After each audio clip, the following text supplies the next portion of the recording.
Bienvenidos a un nuevo Cara a Cara del blog de Bankinter.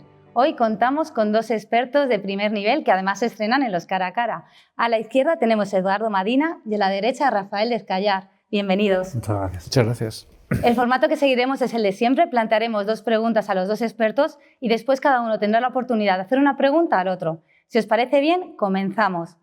Últimamente se está hablando mucho sobre el gasto en defensa tanto de España como de la Unión Europea. Queríamos saber qué consecuencias económicas tendría subir el gasto en España. Si te parece bien, comenzamos por ti, Eduardo. Muy bien. Bueno, yo creo que este es uno de los grandes asuntos de la agenda global. Casi todos los países occidentales miembros de la OTAN están discutiendo de nuevas orientaciones de gasto y de inversión en un asunto que viene derivado de un cambio significativo en la manera en la que Estados Unidos interpreta la seguridad y la defensa de Occidente.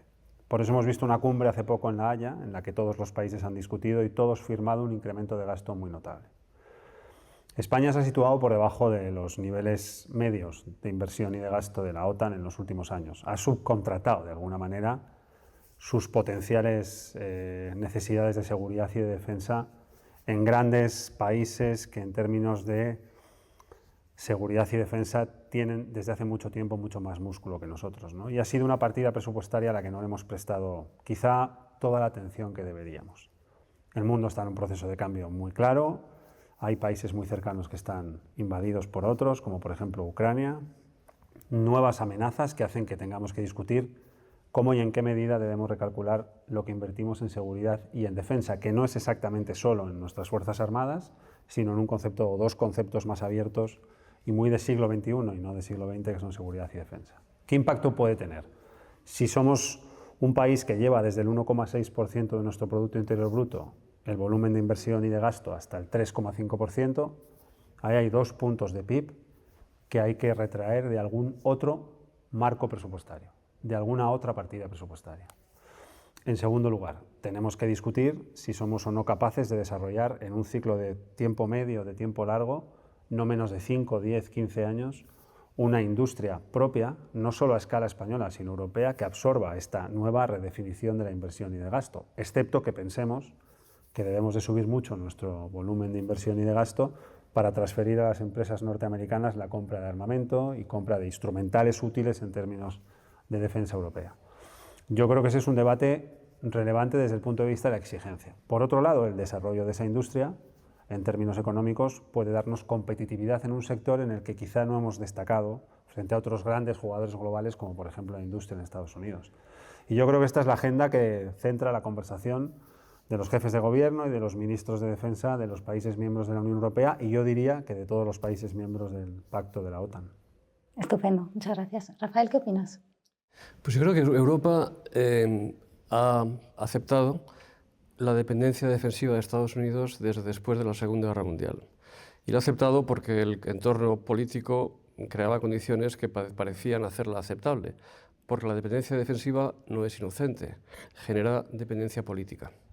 Ahora bien, cuando el entorno político cambia, hay que preguntarse si podemos seguir aceptando esa dependencia. Cuando no tenemos presidentes como los anteriores de Estados Unidos, sino a Trump, que pone en cuestión la continuidad de la OTAN, y si tenemos por el otro lado a Putin, que está cargándose el orden internacional que hasta ahora hemos conocido, debemos preguntarnos si Europa debe seguir colocando sus decisiones fundamentales en el plano defensivo y político en manos de Trump, o si tiene que tomar otro tipo de actitud para poder defenderse mejor tanto de Trump como de Putin, por ejemplo, en el futuro. Es decir, ha cambiado el entorno y el entorno obliga a plantearnos acabar con la dependencia. Y el acabar con la dependencia exige, por supuesto, gastar más en defensa. España no puede seguir gastando por debajo del 2%, es como ha hecho hasta ahora, ¿no? Pero exige también gastar mejor, de forma más coordinada, y hacerlo además al servicio de una política europea integrada. No vale para nada gastar más si no hay unos objetivos políticos al servicio de los cuales se pone esa nueva capacidad militar. Y Europa tiene que integrarse mucho más de lo que se ha integrado hasta ahora, tanto en términos políticos como defensivos. Esto, por supuesto, no es nada fácil porque afecta al nervio más sensible de las decisiones nacionales, pero es imprescindible. Si no lo hacemos, seguiremos siendo dependientes Y si seguimos dependiendo de Trump, por ejemplo, o alguien como Trump, y Trump toma decisiones que nos crean problemas serios, tendremos que aguantarnos. Si no tenemos la capacidad de hacer frente a Putin, en el caso de que Putin terminara, por ejemplo, la guerra de Ucrania en términos que le hicieran pensar que vale la pena volver a invadir otro país y no tuviéramos capacidad para oponernos a ello, habrá que pagar un precio. ¿Qué nivel de gasto de defensa tenemos que alcanzar? Yo entiendo también que no queremos para nada acabar con nuestro modelo de sociedad, con el estado de bienestar. No es cuestión de fijar porcentajes o cifras concretas, pero sí entender que hay que acabar con la dependencia y poner los medios necesarios para acabar con la dependencia gastando más, gastando mejor, pero también cuidando nuestro modelo de sociedad. Estupendo. Pues pasamos a la segunda pregunta, que nos vamos al tejido empresarial. Queríamos saber cuáles son los desafíos y las oportunidades que consideráis que tiene a día de hoy las empresas españolas. Rafael, comenzamos por ti. Pues hombre, yo creo que España tiene motivos para pensar que no ha hecho las cosas demasiado mal en los últimos años. Estamos creciendo más que el resto de nuestros socios europeos. Estamos además desarrollando sectores nuevos que no existían. Por ejemplo, España está ganando más en las exportaciones de servicios que en el turismo, que con el turismo que recibe. Tenemos una capacidad de servicios empresariales, tanto ingeniería como legales, como de seguros, que es impresionante y que nos ha colocado a un nivel que no teníamos antes. Eso está permitiéndonos tener una balanza de pagos relativamente equilibrada, cuando tradicionalmente la teníamos muy desequilibrada. Es decir, hemos hecho avances importantes, pero tenemos todavía temas pendientes y yo creo que el más importante de todos es la productividad. En España seguimos por debajo del nivel de productividad que necesitamos y eso significa hacer cosas que no son fáciles, significa mejorar el nivel de educación de las personas que trabajan en nuestras empresas, significa elevar el nivel de tecnología que se aplica a los procesos industriales y empresariales, significa invertir más en investigación y desarrollo. Es decir, si queremos alcanzar el nivel que queremos en las escalas de valor, si no queremos depender de otros en términos de tecnología, de know-how, tenemos que invertir más en investigación y desarrollo y hacerlo mejor también. Y aplicar también, no solamente invertir en investigación, sino aplicar esas nuevas técnicas a las industrias mediante procedimientos de innovación en la que los chinos, por ejemplo, nos tienen mucho que enseñarnos.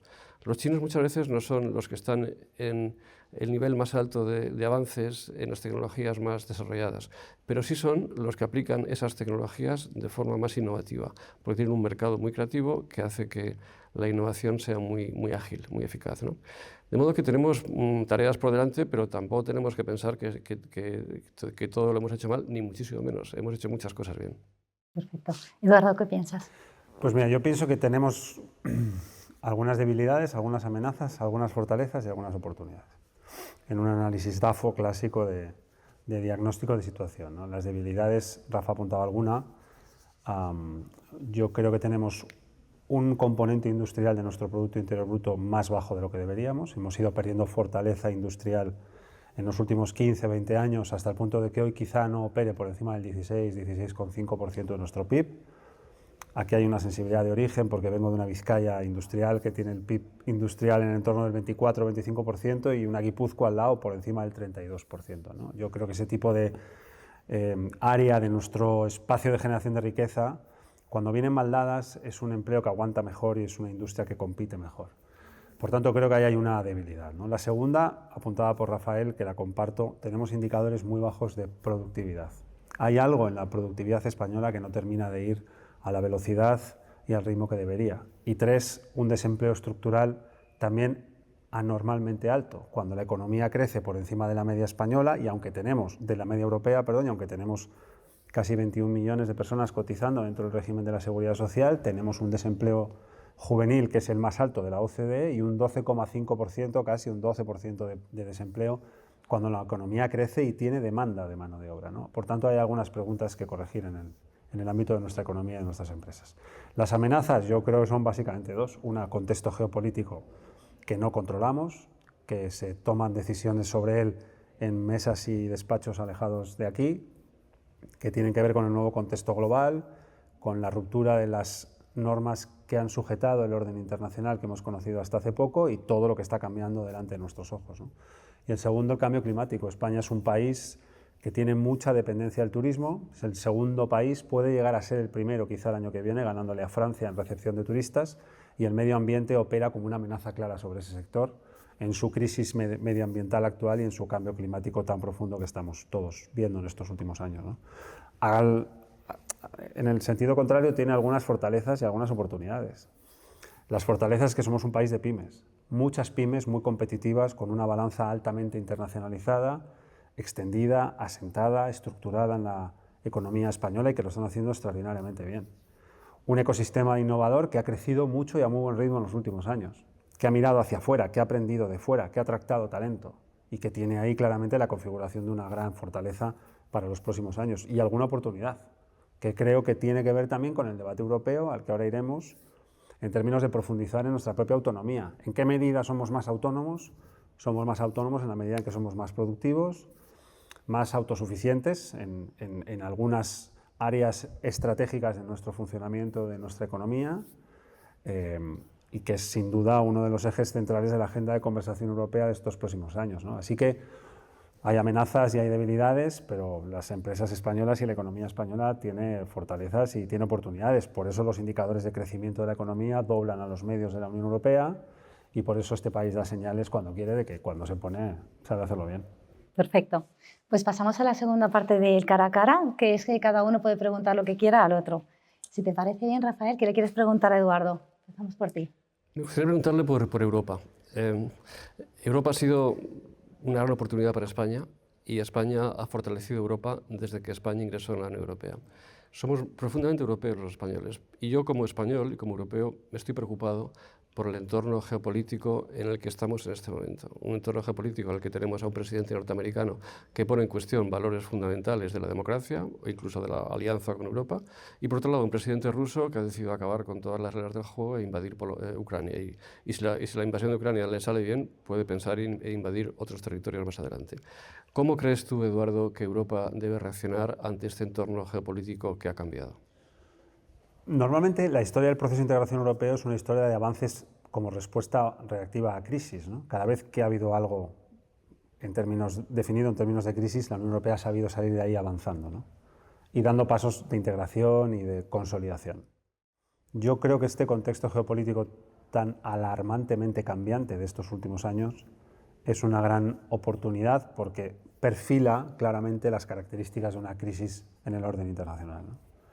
Yo creo que esa crisis se resuelve en términos de autonomía estratégica abierta y que ese es el significante que hay que llenar.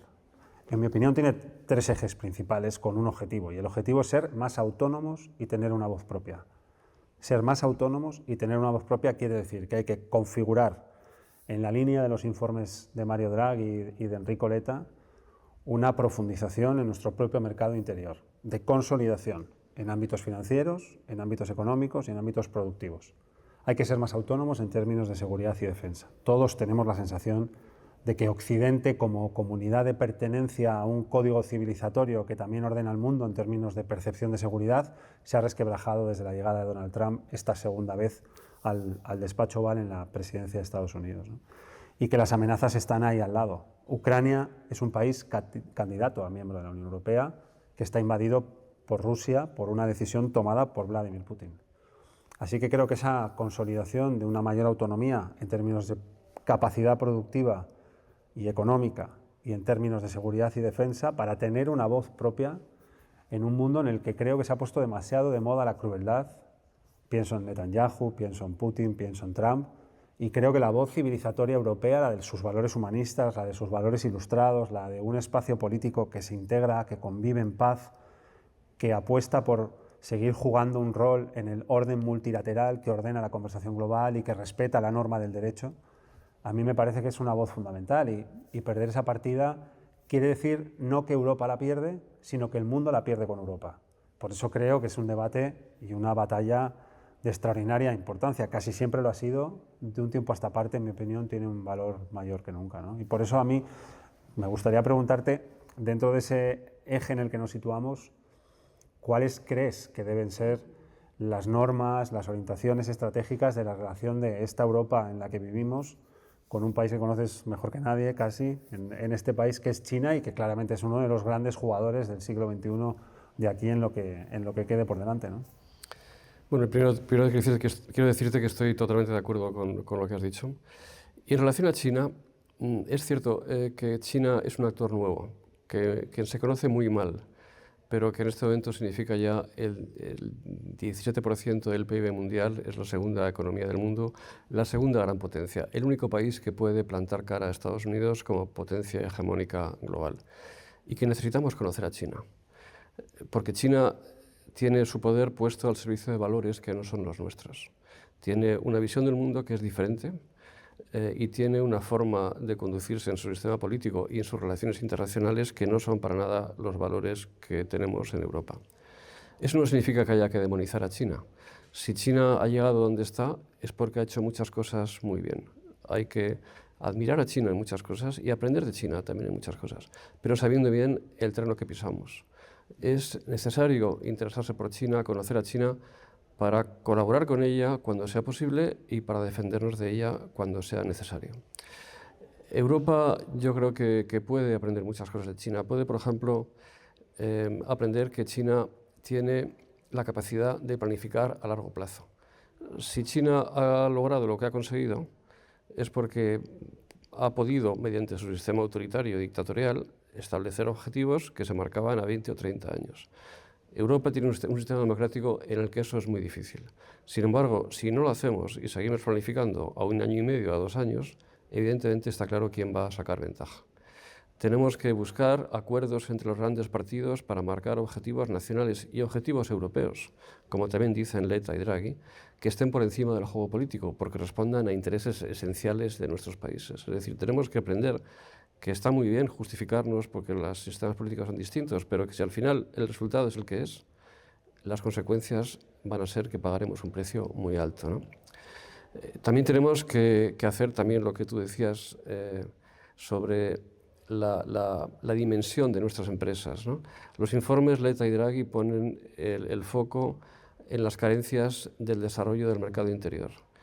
Si seguimos con unas leyes de protección de competencia que impiden la aparición de grandes empresas europeas que tengan la dimensión de competir en industrias como la inteligencia artificial, como los semiconductores o como el Internet cuántico, pues sencillamente no podremos conseguir lo que tú decías, la autonomía estratégica. Seguiremos siendo dependientes de las innovaciones que lleguen desde fuera.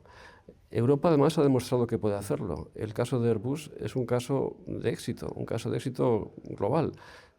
Conseguimos crear un campeón europeo, auténtico campeón europeo, que no es ni francés, ni español, ni alemán, es europeo. Tenemos que hacer lo mismo en muchas industrias, ¿no? Y favorecer la aparición de estas empresas, eliminando restricciones a la competencia, creando incentivos para la investigación y el desarrollo, haciendo que las innovaciones y los avances en investigación y desarrollo estén al alcance de todos los países, que sean conocidos, que puedan circular de un país a otro, y dándole a nuestras industrias la capacidad de crecer, que hasta ahora no hemos tenido. Es decir, tenemos la ventaja de que los países europeos son muy diversos, es una gran riqueza, por supuesto cultural, pero necesitamos dimensión, y sin dimensión no podremos competir. Perfecto, nos queda muy claro. Bueno, muchísimas gracias a los dos, ha sido un placer contar con vosotros hoy y a vosotros estamos en contacto en el blog de Bankinter.